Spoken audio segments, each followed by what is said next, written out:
एक बटन दबता है और 440 वोल्ट की ताकत एक मोटर में दौड़ जाती है। लेकिन क्या आपने कभी सोचा है कि इस एक बटन के पीछे कितनी वायरिंग, कितना कंट्रोल और कितनी सुरक्षा छुपी होती है? क्या सच में सिर्फ एक बटन इतना बड़ा 3 फेज मोटर चला देता है, या इसके पीछे छुपा है कोई पूरा सिस्टम? आज हम खोलेंगे डायरेक्ट ऑनलाइन स्टार्टर का रहस्य और समझेंगे पावर वायरिंग और कंट्रोल वायरिंग उस डायग्राम के साथ जो अभी आप स्क्रीन पर देख रहे हैं। लेकिन ठहरिए, आखिर ये DOL स्टार्टर क्या है और ये करता क्या है? डायरेक्ट ऑनलाइन स्टार्टर एक ऐसा इलेक्ट्रिकल स्टार्टिंग सिस्टम है जो 3 फेज मोटर को सीधे लाइन वोल्टेज पर स्टार्ट करता है। मतलब मोटर को बिना किसी वोल्टेज घटाए पूरे 440 वोल्ट पर डायरेक्ट सप्लाई देता है। सीधे 440 वोल्ट, बिना किसी रुकावट के? हाँ, लेकिन सिर्फ सप्लाई देना ही इसका काम नहीं है। यह मोटर को स्टार्ट भी करता है, स्टॉप भी करता है और ओवरलोड से बचाता भी है। मतलब सिर्फ पावर नहीं, सुरक्षा भी? बिल्कुल, एक छोटा सा पहल, लेकिन अंदर छुपा है पूरा कंट्रोल सिस्टम। और आज हम उसी सिस्टम का रहस्य खोलेंगे। एक DOL स्टार्टर में 5 मुख्य हिस्से होते हैं। MCB, यह पूरे सिस्टम की सुरक्षा करता है। शॉर्ट सर्किट या बहुत ज्यादा करंट होने पर यह सप्लाई तुरंत काट देता है। कॉन्टैक्टर, यह एक इलेक्ट्रोमैग्नेटिक स्विच है। जब इसकी कोईल एनर्जाइज होती है तो इसके मेन कॉन्टैक्ट्स बंद हो जाते हैं और मोटर को 3 फेज सप्लाई मिलती है। ओवरलोड रिले, यह मोटर को ओवर करंट से बचाता है। अगर मोटर तय करंट से ज्यादा लेती है तो यह कंट्रोल सर्किट को तोड़ देता है।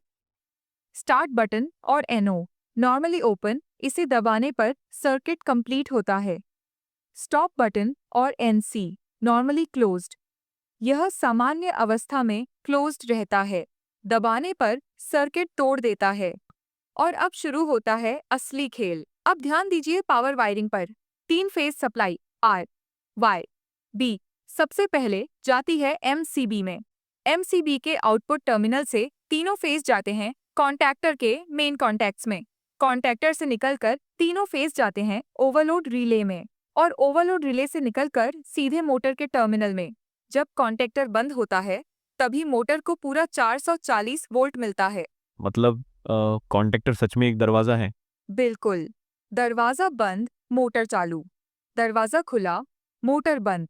लेकिन ये दरवाजा अपने आप बंद नहीं होता। उसे चाहिए कंट्रोल वायरिंग का आदेश। और यहीं छुपा है असली राज, क्योंकि मोटर को 440 वोल्ट पावर वायरिंग से मिलते हैं, लेकिन कॉन्टैक्टर को आदेश कंट्रोल वायरिंग से मिलता है। अगर कंट्रोल वायरिंग फेल हो जाए तो क्या होगा? क्या मोटर खुद बंद हो जाएगी या अनियंत्रित हो जाएगी? अब देखिए कंट्रोल डायग्राम। कंट्रोल सप्लाई आती है फेज से। सबसे पहले जाती है स्टॉप बटन NC में। स्टॉप बटन से निकलकर ओवरलोड रिले के NC कॉन्टैक्ट में जाती है। ओवरलोड से निकलकर स्टार्ट बटन NO में जाती है। जब हम स्टार्ट बटन दबाते हैं तो सर्किट कंप्लीट होता है और सप्लाई पहुंचती है कॉन्टैक्टर कोईल के A1 टर्मिनल तक। A2 न्यूट्रल से जुड़ा रहता है। जैसे ही कोईल एनर्जाइज होती है, मेन कॉन्टैक्ट्स बंद हो जाते हैं और मोटर चालू। तो कॉइल ही असली दिमाग है? हाँ, कॉईल ही कॉन्टैक्टर को खींचकर मेन कॉन्टैक्ट्स बंद कराती है। लेकिन एक और महत्वपूर्ण हिस्सा है holding contact, auxiliary NO contact. जब कॉन्टैक्टर एनर्जाइज होता है तो यह कॉन्टैक्ट बंद हो जाता है और स्टार्ट बटन को बाईपास करके कॉइल को सप्लाई देता रहता है। इसलिए स्टार्ट बटन छोड़ देने के बाद भी मोटर चालू रहती है। इसे कहते हैं सेल्फ होल्डिंग सर्किट। मतलब एक छोटा सा ऑक्सिलरी कॉन्टैक्ट पूरे सिस्टम को लगातार चालू रखता है? हाँ, और यही है DOL स्टार्टर की असली बुद्धिमत्ता।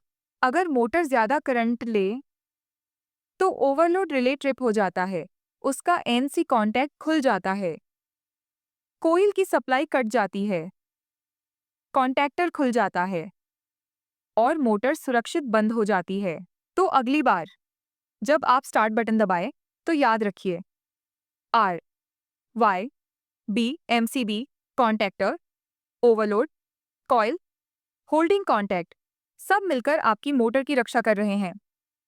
डायरेक्ट ऑनलाइन स्टार्टर साधारण दिखता है, लेकिन इसके अंदर छुपी है 440 वोल्ट की कहानी। और अगर वायरिंग गलत हो जाए तो वही सिस्टम खतरा बन सकता है। बिजली दिखाई नहीं देती, लेकिन जब बहती है तो कहानी बन जाती है।